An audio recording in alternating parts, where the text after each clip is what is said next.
In America today, you see a very large movement of African Americans who say that they're the real chosen people, that they're the children of Israel, they're the Judeans. So what are they just trying to create an identity for themselves because they were slaves, or is there really something here?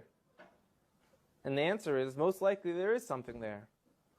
And most likely, maybe that they were the original Israelites, and maybe that the Jewish people today who are white, Caucasian people came in a little bit later on. We know that some of the greatest sages of the transmission of the Torah were converts. Africa has perhaps hundreds of millions of people with this identity right now of being from the people of Israel. Does that mean they were from the 10 tribes?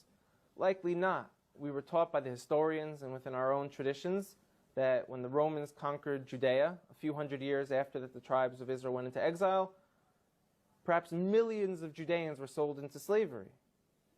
Into Africa, into Rome, deep into Africa. And if you look now, you're seeing people who are most likely the descendants of those slaves who kept true. I'd like to bring up a few specific examples because they're going to be game changers. One of them wrote letters to Israel when it became a state. And they said, we're Israelites out in Africa. Everyone laughed at them and they said, African Israelites, these people are just trying to jump on the first world country bandwagon. They're living in a third world country, they got nothing. We're coming to Israel, we got innovation, technology.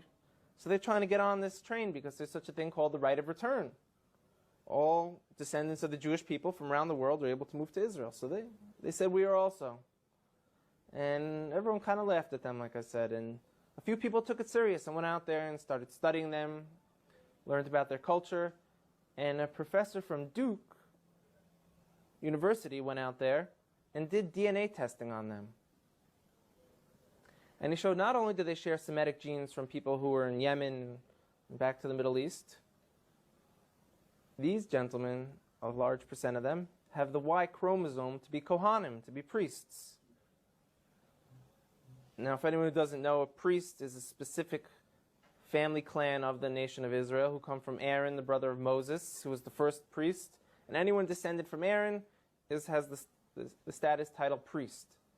And we found that these men in this village in South Africa called Lemba, L-E-M-B-A, carry this genetic marker to let us know that they share the same as from the Sephardic and the Ashkenaz and the population of the people in Israel today. They share the same exact DNA marker. That's mind-blowing. So everyone kind of got humbled a little bit who laughed at them and said, now what? Now what do we do about this? This could have tremendous implications. Another area in Africa you have something big happening is in Nigeria. You have the Igbo people, or Igbo, pronounced either way. There's 40 million of them, also Christians, like I spoke about before, how that could happen to the children of Israel very easily. But also a lot of them are now coming out and converting back or adopting the rules of the Torah without all the paganism that they've been practicing for hundreds of years. There's been books written about it from scholars in Nigeria, from scholars from the Jewish people. And where it gets interesting is, in America, there was a slave trade. And a lot of the slaves, a very high percentage of them, came from Western Nigerian ports.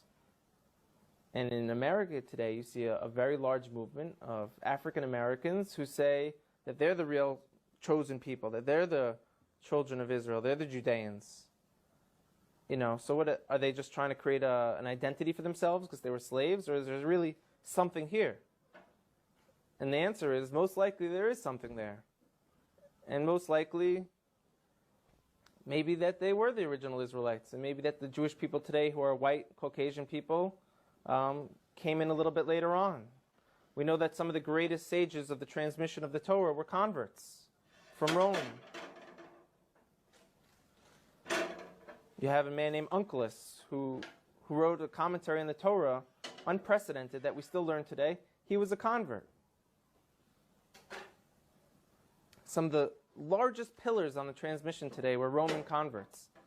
So here we are, we're Caucasian Jewish people, And now you have people in Africa saying that they're the real people of Israel. It can't be ruled out at all. We know they were sold into slavery. We know now that they're fulfilling prophecies by saying, we're coming back. We want to rejoin the nation.